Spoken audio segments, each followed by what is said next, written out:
Gunung Semeru. Gunung Semeru adalah sebuah gunung berapi kerucut di Jawa Timur. Gunung Semeru merupakan gunung tertinggi di Pulau Jawa dengan puncaknya mencapai 3.676 meter dari permukaan laut. Gunung Semeru juga merupakan gunung berapi tertinggi ketiga di Indonesia. Gunung Semeru sendiri sangat populer bagi kalangan pendaki dan pencinta alam secara khusus. Yang saya bahas kali ini adalah tentang kisah nyata seorang pendaki Gunung Semeru. Cerita ini dikutip dari kaskus.com. Ini merupakan kisah nyata yang saya alami ketika saya mendaki Gunung Semeru.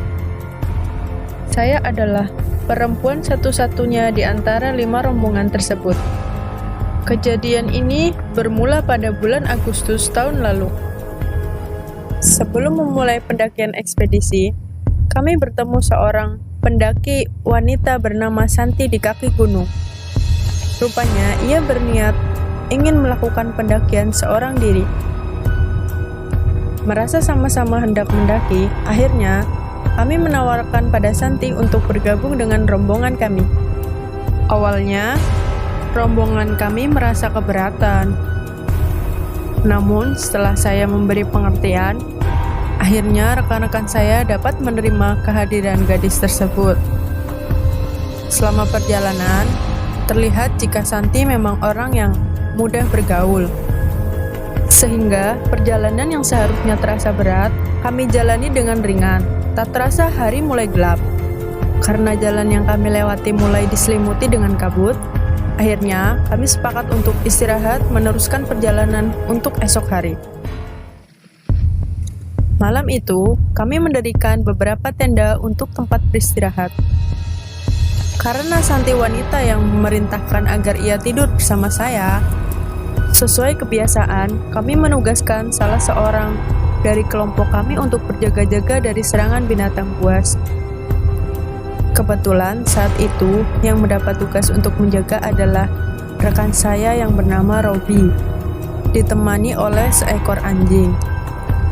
Saat kami sedang terlelap oleh dinginnya malam, Robi memanfaatkan untuk melakukan sholat malam. Sekilas, Robi melihat bayangan Santi saat keluar dari tendanya.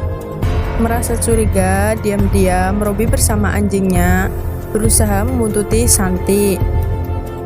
Rasa penasaran yang besar dan khawatir akan keselamatan gadis itu membuat Robi terus mengikuti Santi. Saat malam mulai ditutupi dengan kegelapan, tiba di suatu tempat, tiba-tiba bayangan Santi menghilang. Seketika disertai dengan kelakuan anjing yang mulai gelisah dan melolong terus-menerus. Robi panik kehilangan Santi. Dia memutuskan untuk membangunkan kami semua agar sesegera mungkin melakukan pencarian. Tapi, setelah sekian lama pencarian, hasilnya tetap saja sia-sia. Apalagi kondisi cuaca semakin bertambah dingin dan gelap. Karena kondisi alam sudah tak memungkinkan, akhirnya kami menunda pencarian dan akan melanjutkan keesokan hari.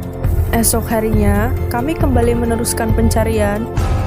Dalam pencarian tersebut, saya membagi menjadi 2 kelompok. Selanjutnya, kami melakukan penyisiran secara terpisah di tempat gadis itu menghilang. Sekian lama melakukan pencarian, akhirnya kelompok-kelompok yang saya pimpin sampai pada bibir jurang Gunung Semeru. Di dasar jurang, saya dengan beberapa rekan melihat sebuah tas ransel yang tergeletak. Ketika dengan seksama kami memperhatikan warna dan jenis tas tersebut, sepertinya ransel itu sama seperti yang dipakai oleh Santi. Rasa penasaran yang besar membuat kami memutuskan untuk menuruni jurang tersebut. Ketika sampai di dasar jurang, tak jauh dari ransel tersebut, kami menemukan seorang mayat wanita yang sudah bau dan membusuk. Untuk mengetahui lebih jelas siapa gerangan mayat itu, akhirnya kami memutuskan untuk membawa turun ke kaki Gunung Semeru dan melapor kejadian ini pada tim SAR yang ada di sana. Sesampainya di bawah, penjaga gunung itu langsung melakukan pemeriksaan terhadap mayat Santi.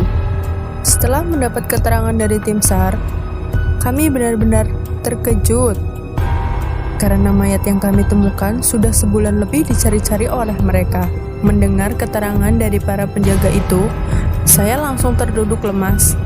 Ternyata Santi yang selama pendakian bergabung dengan kami adalah mayat yang sedang dicari-cari.